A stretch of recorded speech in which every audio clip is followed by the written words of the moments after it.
ऐकायला सांगतो पण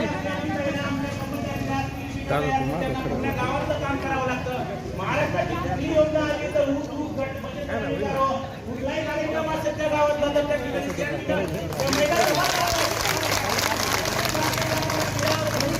कुठली योजना असेल शासनाची त्या शाखेच्या योजनेला कुठलाही कार्यक्रम शासनाचा यशस्वी होणार नाही.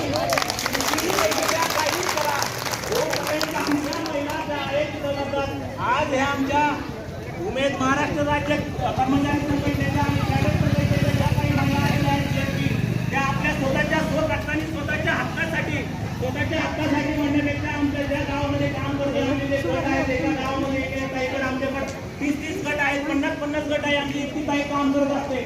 आमची मागणी काय आहे माफक मागणी आहे. आम्ही सांगितलंय की आम्हाला एक स्वतंत्र आस्थापना द्यावी आणि का तर ते आम्ही करतोय.